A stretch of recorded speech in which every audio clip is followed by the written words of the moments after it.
গত কয়েকদিন আগে এই সরকারি বাহিনী একটা মেয়ে অল্প বয়স তাকে ধরলো মদ পান করার কারণে। মদ পান করা বৈধ না অবৈধ? আসতে কন কেন কি বোতলটা না মালিক আছেন নাকি আপনারা? তো জোরে কন অবৈধ। হারাম না হালাল? মস্তিষ্ক ঠিক থাকে। নিজের বউরে গিয়ে আম্মা ডাকে মস্তিষ্ক ঠিক থাকে। ছি ছি ছি ছি ছি। হ্যাঁ, মদ পান কইরা আবল তাবল রাস্তায় পড়ে, ওইদিকে পড়ে ওইদিকে পড়ে, ছেলে আত্মীয় স্বজন জুতা দিয়া পিটা কি হয়েছে? না কিছু না। ব্রেন বলি ঠিক থাকে। নাউজুবিল্লাহ কন। চিন্তা করেন কত বড় গোবর তার মাথা। আল্লাহ যেন হেদায়েত নসিব করে, আমরা বলি আমিন। ওই মেয়েটা বলতেছে যে আমার তো লাইসেন্স আছে, প্রশাসনকে বলতেছে। আমি দেখে অবাক হলাম, এটা আপনারা দেখেন নাই? সে সচক্ষে মানে ফুল সে দাঁড়িয়েছে, কোনো ভয় নাই। চিন্তা করেন আমরা কোন দেশে বসবাস করতেছি?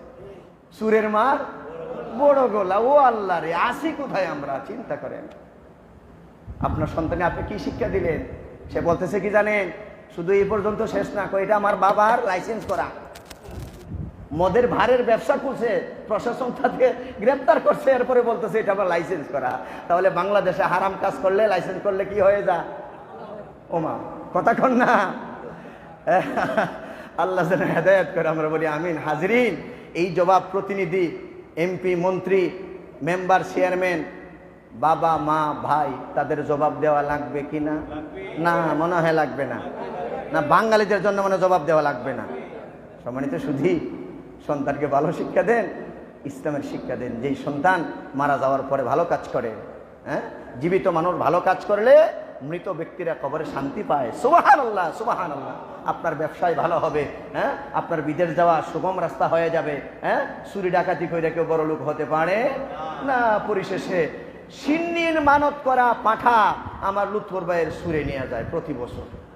এখন উনি আমার কাছে দোয়া করেন। ভাই আমি দোয়া কি করবো? আমার জন্য দোয়া করেন যে আমার কথাগুলো যেন মানুষ শুনে হেদায়েত হয়। যেরকম ঠিক না? কারণ আমার মধ্যে হেদায়েত, আমি আর কি হেদায়েতের দোয়া করব। তবে এখানে মুসল্লি যারা আছেন সবাই আল্লাহর গোলাম। আল্লাহ যেন আমি গুনাহগারের দিকে না চাইয়া এই সমস্ত আল্লাহওয়ালাদের, দাড়ি সাদা মুরব্বী, আলিম উলামা, হাফিজে কোরআন, কলিজার টুকরো যুবক ভাইয়েরা, হাজি গাজী সকলের উসিলায় আল্লাহ ওই ছাগল সুরারে আল্লাহ যেন হেদায়েত করে, আমরা বলি আমিন।